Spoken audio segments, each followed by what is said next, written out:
Hello दोस्तों, आज हम करेंगे हार्ट्रॉन जूनियर प्रोग्रामर का मॉक नंबर 14। इससे पहले हम 13 कर चुके हैं। सभी के सभी आप प्लेलिस्ट में जाकर चेकआउट कर सकते हो। बाकी शुरू करते हैं आज का मॉक पेपर। शुरू करने से पहले अगर आपको लग रहा है कि आपको क्वेश्चन प्रैक्टिस करने हैं और जो क्वेश्चन आप लगा रहे हो इधर ये थोड़े से कम है, आपको थोड़े और चाहिए, तो आप डिस्क्रिप्शन में जाकर एक क्वेश्चन बैंक की लिंक होगी, वहां से आप इस क्वेश्चन बैंक को डाउनलोड कर सकते हो। एंड इसका एक फ्री डेमो फ्री है, आप चेकआउट कर सकते हो उसे भी। यदि आपको पसंद आए तो आप इसे ले सकते हो। बाकी आज का मॉक पेपर शुरू करते हैं। पहला क्वेश्चन है, which of the following is a fundamental component. Fundamental component की बात हो रही है of the relational database model that uniquely identifies. ये आपका कीवर्ड रहेगा, ठीक है। Each record in a table, कि वो यूनिकली आइडेंटिफाई करता है। तो कौन सी चीज है वो? तो वो है अपनी प्राइमरी की। क्या है? प्राइमरी की है। कैंडिडेट्स की क्या होती है? जो आपकी प्राइमरी की बन सकती है पर आपने बनाई नहीं है। उसके अलावा आपकी फॉरेन की क्या होती है? जो दूसरी टेबल के अंदर प्राइमरी की को लिंक करने की काम आती है, ठीक है। एंड याद रखना, प्राइमरी की जो अपनी प्राइमरी की होती है इसके अंदर कुछ भी सेम नहीं होता, डुप्लीकेट नहीं होता और ना ही आपकी नल वैल्यू होती है, ठीक है। इन दोनों चीजों को क्या है, याद रखना, ठीक है। एंड उसके बाद हम चलते हैं हमारे अगले क्वेश्चन पे। अगला क्वेश्चन है, in SQL, which command is used to remove all records from a table without deleting the table structure itself। मतलब कि टेबल का स्ट्रक्चर नहीं जाना चाहिए, पर क्या है उसका जो रिकॉर्ड है सब कुछ, मतलब उसके अंदर हमने भर रखा है वो सब कुछ डिलीट हो जाना चाहिए। तो याद रखना, ये अपना क्या है, ट्रनकेट कमांड का हम यूज करते हैं किसके अंदर? SQL के अंदर। एंड याद रखना, ये आपका DDL, आपको पता होगा DDL एंड DML, ये क्वेश्चन यहां से पक्का आपका बनेगा एक क्वेश्चन, तो इसे ध्यान से कर लेना, ठीक है। एंड याद रखना, इससे होता क्या है, ट्रनकेट से जितनी भी अपनी रोज है वो सभी क्या है, एकदम से डिलीट हो जाती है। एंड जो आपका स्ट्रक्चर है, स्ट्रक्चर को हम क्या कहते हैं? याद रखना, स्कीमा कहते हैं। स्कीमा कहते हैं, बहुत इंपॉर्टेंट क्वेश्चन है। एंड वो क्या है, पूरा इरेज हो जाएगा, ठीक है। एंड आप इसे ऐसे समझो कि व्हाइट बोर्ड है, उस पर आपने लाइंस लिख रखी है। व्हाइट बोर्ड आपकी टेबल है एंड जो कंटेंट है वो आपकी रोज है।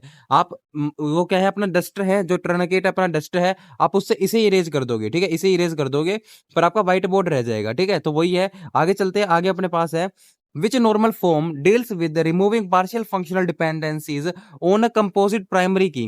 so इसका कौन सा है जो अपनी नॉर्मल फॉर्म कौन सी डील करती है? तो याद रखना, जो अपनी 2NF है, 2NF है, ये आपका नॉर्मलाइजेशन का क्वेश्चन है, ठीक है। आप इसे ऐसे समझो कि जो 2NF है उसका एक बेसिक सा रूल है। क्या बेसिक रूल है? कि टेबल 1NF में, जो टेबल 1NF है अपनी, 1NF है, उसमें और जो भी पार्शियल डिपेंडेंसी ना हो, बेसिकली क्या है, पूरा डिपेंडेंसी का चक्कर होता है ये, ठीक है। आपके डिपेंडेंसी का चक्कर होता है, ठीक है। आपको ये समझ आ गया कंसेप्ट तो ठीक है, वरना आप याद कर लो कि 2NF अपना होता है, ठीक है। एंड उसके बाद आगे चलते हैं, आगे अपने पास है कि what is the primary role of the CPU scheduler. CPU scheduler का काम क्या होता है इन एन ऑपरेटिंग सिस्टम? जैसा नाम है वैसे ही काम है। ये क्या करता है, ये सेलेक्ट करता है एक प्रोसेस को from the ready queue to execute. जो एक क्यू रेडी है उसमें से एक प्रोसेस को सिलेक्ट करेगा एंड क्या है, उसे एग्जीक्यूट कर देगा, चालू कर देगा, ठीक है। जैसा नाम है वैसा काम है। एंड मेमोरी मैनेजर वगैरह, स्पेस मैनेजर वगैरह आपके ऊपर फंक्शंस दे रखी है, ठीक है। आप उन्हें याद कर लेना। एंड देखना, जो आपका CPU शेड्यूलर है ये क्या अपना शॉर्ट टर्म शेड्यूलर, क्या है, शॉर्ट टर्म शेड्यूलर भी अपना होता है ये, ठीक है। एंड उसके बाद अपने पास अगला क्वेश्चन है, which scheduling algorithm serves processes strictly in the order they arrive in the ready queue. जैसे ही वो रेडी क्यू के अंदर आए, उसी फॉर्मेट के अंदर, उसी तरीके के अंदर, उसी ऑर्डर के अंदर क्या है, वो प्रोसेस के अंदर जाएंगे, ठीक है। तो याद रखना, ये कौन सी चीज, कौन सी शेड्यूलिंग एल्गोरिथम की वजह से होता है? FCFS। किसकी वजह से होता है? FCFS की वजह से होता है। एंड ये क्या है, इसका मतलब होता है फर्स्ट कम फर्स्ट सर्व। ये सेम चीज हमने भी अप्लाई करी थी कि जो पहले अपने क्वेश्चन बैंक ले गए उनके लिए सस्ता था, एंड पर अभी आपके एग्जाम है तो इसे वापस 99 का ही कर दिया गया है। तो इसे चेकआउट जरूर करना, ये आपके इंपॉर्टेंट क्वेश्चन का एक सेट है जहां से आपके क्वेश्चन पक्के फंसने वाले हैं, ठीक है। एंड उसके बाद हम आगे चलते हैं, आगे अपने पास है, which memory management technique allows the execution of processes that may not be completed in physical memory. जो ऐसी कौन सी मेमोरी मैनेजमेंट की टेक्निक है जो अलो करती है एग्जीक्यूशन ऑफ प्रोसेसेस पर आपकी फिजिकल मेमोरी नहीं होगी? वो जैसा नाम है अगेन वैसे ही काम है कि फिजिकल मेमोरी के अंदर आपकी कंप्लीटली क्या है, प्रोसेस नहीं होगी, तो किसके अंदर होगी? वर्चुअल मेमोरी के अंदर होगी, है ना। साफ सी बात है, आपका मेमोरी मैनेजमेंट का ये क्वेश्चन है। एंड उसके बाद वो क्या है, रैम में, मतलब क्या है, रैम की तरह क्या है, थोड़े से डिस्क के हिस्से को क्या है, रैम बना देती है, बस इतना सा काम होता है। एंड इससे क्या स्मूथ, थोड़ी स्मूथनेस आ जाती है इस फंक्शन में। एंड वैसे तो ये काम इतना अच्छा नहीं करता, बट फिर भी इसका यूज होता है। आगे अपने पास है, इन दी OSI रेफरेंस, याद करना, model which layer is responsible for end to end communication and error recovery. तो साफ सी बात है कि ओएसआई रेफरेंस के अंदर कौन सी लेयर है रिस्पॉन्सिबल होती है एंड टू एंड कम्युनिकेशन के लिए? तो कौन सी होती है? Transport layer. कौन सी लेयर होती है? ट्रांसपोर्ट लेयर होती है, जो एंड टू एंड कम्युनिकेशन और एरर रिकवरी को क्या है, रिस्पॉन्सिबल, उसके लिए क्या है, रिस्पॉन्सिबल होती है। ठीक है। एंड उसके बाद जो आपकी फिजिकल लेयर है ना, ये क्या करती है, बिट्स को ट्रांसफर करती है। एंड जो आपकी नेटवर्क लेयर है, ये क्या करती है, राउटिंग, आईपी एड्रेस, इसके लिए जिम्मेदार होती है। एंड जो आपकी डेटा लिंक है, ये क्या करती है, लेयर फ्रेमिंग करती है। क्या करती है? लेयर फ्रेमिंग करती है। ठीक है। तो ये छोटा सा डिफरेंस था। आगे चलते हैं अपने पास, आगे एक सेकंड, आगे अपने पास है, which protocol is primarily use to securely transfer web pages over the internet using encryption. Very very easy question, आपका होमवर्क क्वेश्चन रहेगा ये। आपको ये कमेंट करके बताना है। इससे आसान क्वेश्चन आपको नहीं दिखेंगे एग्जाम के अंदर, पहले ही सुन लो। ठीक है। एंड उसके बाद अपने पास अगला क्वेश्चन है, which type of transmission media consists of an inner copper core surrounded by an insulating layer, brailled metal shielding and outer jack। ठीक है। ये क्वेश्चन इंपॉर्टेंट है। आपको लग रहा होगा कि ये हार्डवेयर के क्वेश्चन है। यस, हार्डवेयर के हैं, पर ऐसे क्वेश्चन पूछने को मिल जाते हैं। तो इसका आंसर क्या होगा? कोएक्सिकल केबल। कौन सी केबल? कोएक्सिकल केबल। एंड हम पहले फाइबर ऑप्टिक कर चुके हैं। इंफ्रारेड आपके लिए इंपॉर्टेंट है, अगले वाले मॉक्स में हमको देखने को मिलेंगे। ठीक है। एंड उसके बाद आगे चलते हैं, आगे अपने पास है, इन सी प्रोग्रामिंग के अंदर विच format specifier is used with print F two display a floating point number. एक फ्लोटिंग पॉइंट नंबर को डिस्प्ले करने के लिए किस फॉर्मेट स्पेसिफायर का यूज किया जाता है? तो याद करना, परसेंट एफ का यूज किया जाता है। परसेंट एफ का यूज किया जाता है। और याद करना, ये आपके बेसिक आईयू जो हम पहले पढ़ते थे ना ऐसे क्वेश्चन, उसके क्या है, अपने क्वेश्चन है। एंड याद करना, जैसे कि 3.14 जो आपके पॉइंटर वाले नंबर होते हैं ना, फ्लोटिंग पॉइंट नंबर होते हैं, उनको डिस्प्ले करने के लिए परसेंट एफ का यूज किया जाता है। ठीक है। एंड याद करना, परसेंट डी अपना इंटीजर्स के लिए होता है। एंड परसेंट सी अपना मतलब क्या है, करेक्टर्स, मतलब कि सिंगल करेक्टर के लिए होता है। एंड जो अपना परसेंट एस है, ये अपना स्ट्रिंग के लिए होता है। किसके लिए होता है? स्ट्रिंग के लिए होता है। ठीक है। एंड आगे अपने पास है, विच सी प्लस प्लस, ये आपकी इंपॉर्टेंट है, दोनों इंपॉर्टेंट है। ठीक है। इसके लिए आप ना इसे पढ़ के भी जाना, इन दोनों का पढ़ के भी जाना, यहां से आपका क्वेश्चन पक्का फंसेगा। In C plus plus sorry which C plus plus features allows a function to have the same name but different parameter list. तो ऐसी कौन सी चीज है जो डिफरेंट पैरामीटर लिस्ट में होने देगी, पर उनका फिर भी सेम नेम होता है, मतलब उसे अलाउ करता है। जैसा नाम लिखा हुआ है वैसे ही काम है। फंक्शन ओवरलोडिंग क्या है? एक ऐसा फंक्शन है जो सेम नेम होने को तो अलाउ करता है, पर डिफरेंट पैरामीटर लिस्ट होनी चाहिए। ठीक है। एंड उसके अलावा ये आपका क्या है, सी प्लस प्लस का क्वेश्चन है, ओपी कंसेप्ट के आपके क्वेश्चन है ये। एंड याद करना कि सेम फंक्शन होगा, लेकिन क्या डिफरेंट पैरामीटर काउंट या टाइप्स होंगे। ठीक है। एंड उसके अलावा ये क्या है, अपनी जो फंक्शन ओवरलोडिंग है वो क्या कहलाती है, और क्या कहलाती है, कंपाइल टाइम पॉलीमॉर्फिज्म। ठीक है। इसका ये दूसरा नाम भी है। एंड याद करना, जो आपकी फंक्शन ओवरराइडिंग है, ये क्या होती है, ये एक बेस क्लास मेथड पे को रीडिफाइन करती है। किसको? बेस क्लास मेथड को रीडिफाइन करती है। एंड इनहेरिटेंस हम पहले कर ही चुके हैं, इनकैप्सुलेशन भी हम पहले कर ही चुके हैं। अगला क्वेश्चन है, which operator in C is used to access the value at the address stored in a pointer variable. कि क्वेश्चन कह रहा है, कौन सा सी में ऑपरेटर है जो क्या है, वैल्यू को एक्सेस करने में काम देता है एट द एड्रेस, मतलब जहां पे क्या है वो पॉइंटर वैल्यू क्या अपनी स्टोर होती है। तो साफ सी बात है, स्टार का यूज होता है, स्टार ऑपरेटर का यूज होता है। आप इसे ऐसे समझ सकते हो, पहली बात तो इसे क्या बोलते हैं, स्टार नहीं बोलते, इसे एस्टरिस्क बोलते हैं। एस्टरिस्क क्या बोलते हैं, एस्टरिस्क हम इसे बोलते हैं।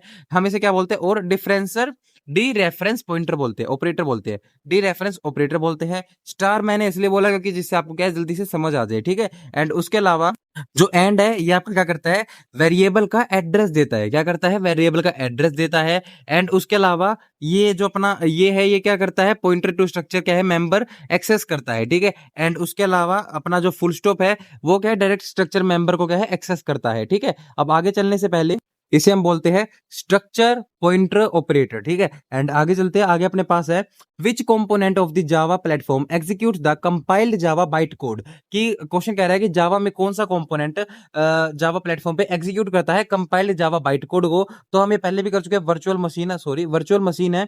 एंड कौन सी वर्चुअल मशीन है, याद करना, जावा वर्चुअल मशीन। कौन सी? जावा वर्चुअल मशीन है। ठीक है। एंड उसके बाद आगे चलते हैं, आगे अपने पास है, in Java which keyword is used to inherit a class. एक क्लास को इनहेरिट करने के लिए कौन सा कीवर्ड यूज किया किया जाता है तो एक्सटेंड यूज किया जाता है। क्या यूज किया जाता है? एक्सटेंड यूज किया जाता है। एंड उसके बाद आपको और यहाँ पे क्या क्या याद रखना है, आप याद कर सकते हो कि जो इंप्लीमेंट्स है, इंप्लीमेंट्स क्या करता है, क्या करता है, इंटरफेस के लिए लगता है। क्या करता है? इंटरफेस के लिए लगता है। एंड उसके अलावा जो आपका दिस है, दिस क्या करता है? करंट ऑब्जेक्ट रेफरेंस है। क्या है?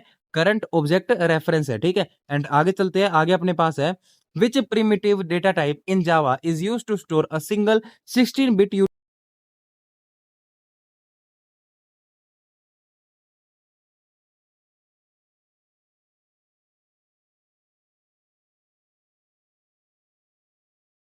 यार अपनी कैरेक्टर की शॉर्ट फॉर्म आप कह सकते हो, जिससे आपको याद रहेगा। ठीक है। एंड ठीक है, 2 बाइट्स आप कह सकते हो। आपको पता होगा एक बिट में क्या होती है, 1 बाइट में अपनी 8 बिट्स होती है। ठीक है। आगे अपने पास है व्हाट इज द शॉर्टकट की combination in Windows to permanently delete a selected file without sending it to the recycle bin. ये क्वेश्चन हमने पहले भी किया था कि रिसाइकल बीन को हम बाईपास कैसे करते हैं। इसे बाईपास करने के लिए शिफ्ट प्लस डिलीट का यूज किया जाता है, जिससे क्या है, हमारी जो फाइल है रिसाइकल बीन में नहीं जाती है, परमानेंटली डिलीट हो जाती है। एंड याद रखना, आप जब कोई भी पैराग्राफ लिखते हो, जैसे कि ये सेंटेंस अपना, मेरे को इसे डिलीट करना है, पर मेरा जो वो एरो है वो अपना इधर है, बीच में है, यानी कि जो अपना बार है वो बीच में है। अब मुझे डिलीट करना है बीन को, तो मैं क्या यूज करूंगा? मैं यूज करूंगा कंट्रोल प्लस डिलीट का। एंड याद करना, ऑल्ट प्लस डिलीट जैसा कोई कॉम्बिनेशन नहीं होता है। एंड वैसे ही अपना टैब प्लस डिलीट भी कोई भी एक्शन नहीं होता है। ठीक है। एंड आगे चलते हैं, आगे अपने पास है what is the base two numbering system utilized by the digital computers called. कि मतलब बेस टू नंबरिंग सिस्टम है जो यूटिलाइज किया जाता है कंप्यूटर, डिजिटल कंप्यूटर के द्वारा, हम उसे क्या कहते हैं? हम उसे बाइनरी कहते हैं। 2 नंबरिंग सिस्टम की बात हो रही है, बाइनरी ही आएगा इसका आंसर। एंड वो कौन से होते हैं? 0 एंड 1। 1 को हम पॉजिटिव भी कहते हैं, 0 को हम नेगेटिव भी कहते हैं, हम इसे ऑफ भी कहते हैं एंड ऑन भी कहते हैं। ठीक है। ये नाम है, इन्हें याद भी रखना। एंड उसके अलावा डेसिमल बेस अपना क्या है? 10 तक होता है, 10 नंबर तक होता है, बेस 10 तक होता है। ऑक्टल अपना बेस 8 तक होता है। एंड हेक्साडेसिमल सबसे मेन अपना बेस 16 तक होता है। एंड उसके अलावा देखो, आपके लिए बहुत इंपॉर्टेंट है, आप याद कर लेना कि कैसे कन्वर्ट करते हैं हम, डेसिमल, ऑक्टल, हेक्साडेसिमल कैसे कन्वर्ट होते हैं। यहां से आपका क्वेश्चन आ सकता है। आगे अपने पास which HTML tag is use to create a hyperlink on a web page. Web page पर हाइपरलिंक क्रिएट करने के लिए कौन सा हम एचटीएमएल टैग यूज करते हैं?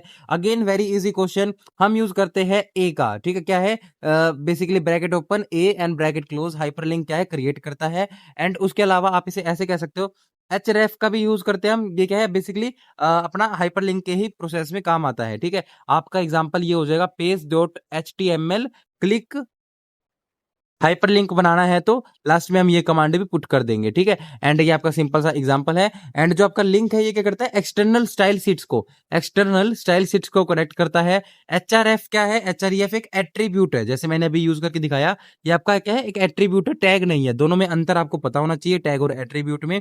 ठीक है। आगे चलते हैं, आगे अपने पास है विच CSS property is used to change the background color। Background colour change करना है ऑफ एन HTML एलिमेंट, एक HTML एलिमेंट का। तो बैकग्राउंड कलर चेंज करने के लिए बैकग्राउंड कलर प्रॉपर्टी है, यूज की जाती है, जैसा नाम है वैसे ही अपना काम है। ठीक है। एंड याद करना, जो बीजी कलर है, बीजी कलर क्या है? पुराना HTML एट्रीब्यूट हुआ करता था, मतलब पुराना HTML एट्रीब्यूट है साफ सी भाषा में। एंड जो अपना फिल कलर है वो कोई प्रॉपर्टी होती नहीं है। ठीक है। एंड आगे चलते हैं, आगे अपने पास है इन दी SDLC system development life cycle. यह फुल फॉर्म याद कर लेना, बहुत जरूरी है।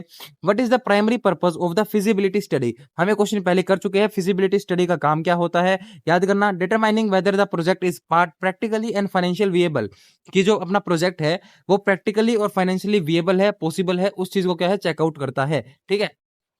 एंड उसके बाद अपने पास आगे क्या है? आगे और एक सेकंड आप ये भी याद कर सकते हो कि आपके वेरिफिकेशन फेज वगैरह कौन से होते हैं। ठीक है। डिप्लॉयमेंट क्या है? अपना रिलीज फेज होता है। कौन सा फेज होता है? रिलीज फेज होता है। एंड ये आपका वेरिफिकेशन फेज होता है। एंड जो आपका राइटिंग वाला होता है ये क्या होता है? कोड इंप्लीमेंटेशन फेज होता है। कौन सा? कोड इंप्लीमेंटेशन फेज होता है। देख लेना, इंप्लीमेंटेशन फेज होता है या फिर कोड इंप्लीमेंटेशन होता है। ठीक है। एंड आगे अपने पास है which diagram in system design visually represent the flow of data through an information system. ये क्वेश्चन हम बहुत बार कर चुके हैं, तो आपका होमवर्क क्वेश्चन रहेगा ये। आगे अपने पास है which computer port transmits uncompressed digital video and multi channel audio through a single cable. Single cable से, जैसा अपने नाम में छुपा हुआ है, सिंगल केबल से अपने सारे काम हो जाएंगे। आपका डिजिटल वीडियो भी चल जाएगी। अनकम्प्रेस्ड यहाँ पे मेन है, क्वालिटी में बिल्कुल भी लॉस नहीं होगा। एंड मल्टी चैनल ऑडियो है, वो काम कौन करता है अपना, HDMI करता है। HDMI करता है। HDMI की फुल फॉर्म आप सभी को पता होनी चाहिए, हाई डेफिनेशन मल्टीमीडिया इंटरफेस। ठीक है, वेरी इजी। एंड उसके अलावा आपको याद रखना है, क्या क्या याद रखना है, VGA जो अपना VGA ये क्या है, पुराना एनालॉग वीडियो ओनली पोर्ट है। क्या है, वीडियो ओनली पोर्ट है। एंड अगेन DVI अपना क्या है, मेजरली मतलब क्या है, वीडियो ओनली पोर्ट ही है। एंड जो आपका सीरियल पोर्ट है, ये क्या है, लेगेसी डेटा ट्रांसफर करने के लिए होता था। ठीक है, एंड उसके बाद अपने पास है, which type of read only memory can be erased by exposing it to ultraviolet lights, की मतलब कि ऐसी एक रोम हुआ करती थी जो क्या है अपनी अल्ट्रावायलेट लाइट के सामने रहते ही इरेज हो जाया करती थी। तो कौन सी रोम थी, वो ईपी रोम थी। कौन सी रोम थी, सॉरी ईपी रोम थी, डबल ई नहीं था, ईपी रोम थी। ठीक है, एंड इसकी फुल फॉर्म क्या होती थी, इरेजेबल प्रोग्रामेबल रोम। ठीक है, जैसा नाम है वैसा ही इसकी फुल फॉर्म है। एंड उसके अलावा आपको कुछ कुछ बातें और याद रखनी है, कि जो आपकी प्रोम होती है, प्रोम क्या होती है अपनी, प्रोग्राम होता है, ये एक बार प्रोग्राम होता है। एंड ये नॉन इरेजेबल होता है। ठीक है, एंड ये क्या है, इलेक्ट्रिकल सिग्नल से, जो आपका ईईपी है, ये क्या है, इलेक्ट्रिकल सिग्नल से इरेज होता है। एंड जो आपकी मास्क रोम है, ये क्या है, फैक्ट्री प्रोग्राम्ड होती है। क्या है, फैक्ट्री प्रोग्राम्ड होती है। ठीक है, आगे चलते हैं। आगे अपने पास है, in Microsoft Excel which symbol must every formula और function begin with, again very easy question, homework question रहेगा। आगे अपने पास, in Microsoft Word what is the default keyboard shortcut to align the selected paragraph to the centre, centre में लेके आना है। Centre के लिए हम कंट्रोल+E यूज करते हैं। उसके अलावा आपको पता होना चाहिए कि क्या क्या अपने पास है, C से कॉपी होता है अपना। एंड उसके अलावा R से राइट अलाइन होता है, J से जस्टिफाई होता है। ठीक है, सारे मैंने बता दिया। आगे चलते हैं। आगे अपने पास है, which symbol is use to prefix all variable names in PHP। PHP के अंदर, सॉरी, कि ये कौन सा प्रीफिक्स, मतलब क्या है, is use to prefix all variable names, सभी वेरिएबल नेम्स को प्रीफिक्स करने के लिए। आपको पता होगा प्रीफिक्स क्या होता है, आगे लगाना अपना नेम। ठीक है, उसके लिए क्या यूज होता है, डॉलर। क्या यूज होता है, डॉलर सिंबल का यूज होता है। एंड आप इसे ऐसे समझ सकते हो, PHP में किसी भी वेरिएबल को डिफाइन का या यूज करते वक्त उसके आगे डॉलर लगाना क्या कंपलसरी होता है। ठीक है, आपका प्रीफिक्स क्या होता है, अपना डॉलर होता है। एंड उसके अलावा आप ऐसे समझो कि मेरे को नेम करना है किसी का सर्वर साइड से, तो dollar name is equal to आपके आ जाएंगे कोमाज, अमित कोमाज सेमीकोलन। ठीक है, आपका सिंपल हो जाएगा, सेमीकोलन जरूर लगाना है। एंड क्वेश्चन आता है कि एंड में क्या लगता है अपना, सेमीकोलन। ठीक है, एंड उसके बाद अपने पास है कि विच सुपर ग्लोबल एरे, और कमेंट के लिए बताओ, कमेंट के लिए अपना हैशटैग लगता है। ठीक है, which super global array in PHP is use to collect form data sent via the HTTP post method. तो ये हम पहले भी कर चुके हैं, अगेन बता देता हूं, $_पोस्ट का यूज किया जाता है। आगे अपने पास है, what is the default file extension for an ASP.NET web page containing both markup and server side controls. तो डिफॉल्ट फाइल एक्सटेंशन क्या होती है, जिसके अंदर server side control plus markup दोनों होते हैं।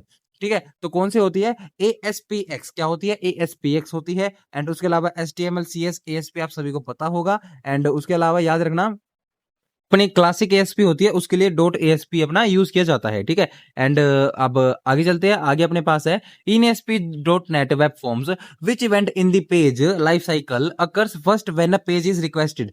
जब पेज एक रिक्वेस्ट किया जाता है, मतलब कि कौन सी इवेंट पेज लाइफ साइकिल में होती है, पहली बार कौन सी होती है, पेज प्री इनिट होती है अपनी। ठीक है, आप इसे ऐसे समझ लो कि कोई भी पेज लाइफ साइकिल में रिक्वेस्ट आती है, तो पेज पर इनिशियलाइजेशन, INIT आपको पता होगा, इनिशियलाइजेशन के लिए स्टैंड करता है। उसके लिए कौन सी कमांड यूज होती है अपनी, पेज प्री इंट यूज होती है। क्या है, जब पेज को क्या है, फर्स्ट टाइम क्या है, क्या किया जाता है, लोड किया जाता है, रिक्वेस्ट किया जाता है। आखिरी क्वेश्चन अपने पास विजुअल बेसिक का क्वेश्चन पूछ रहा है, in Visual Basic which keyword is used to declare a local और module level variable. Module level या फिर लोकल वेरिएबल को क्या है, डिक्लेयर करने के लिए किसका यूज किया जाता है, डिम का यूज किया जाता है। जो हमारा किस लिए स्टैंड होता है, डायमेंशन, किसके लिए स्टैंड होता है, डायमेंशन के लिए स्टैंड होता है। एंड आप इसे कह सकते हो डिम काउंट एज इंटीजर, आप समझ सकते हो इस तरीके से। एंड बस यही आपका यहाँ पे तक थे क्वेश्चंस। नीचे आपको आंसर की प्लस ये मॉक पेपर मिल जाएगा टेलीग्राम पर। उसके अलावा अगर आपका एग्जाम 21 तारीख को है, तो आपके पास टाइम है, आप जा सकते हो इस मॉक पेपर के साथ, आप मतलब इस क्वेश्चन बैंक के साथ, और आराम से अपने मार्क्स को आप इंक्रीज कर सकते हो। पर एक कंडीशन है, यदि आपका कंप्यूटर बेस है तो ही आप इसके साथ जाना, वरना हो सकता है कि आपके सामने 1000 क्वेश्चन हो जो आपके करने से कुछ भी ना हो अगर आपका बेस स्ट्रांग नहीं है तो, क्योंकि आप इन क्वेश्चन को फिर याद करोगे एंड याद करना कभी भी सेंस नहीं बनाता है। इसलिए आपको यदि बेस क्लियर है तो आप इस क्वेश्चन बैंक को जरूर लेना। यदि आपके अंदर हिम्मत है इस क्वेश्चन बैंक को 6 दिन के अंदर करने की, अगर आपका पेपर 21-22 के आसपास है तो, ठीक है। कल मिलेंगे एक और नए मॉक पेपर के साथ, तब तक के लिए जय हिंद, जय भारत।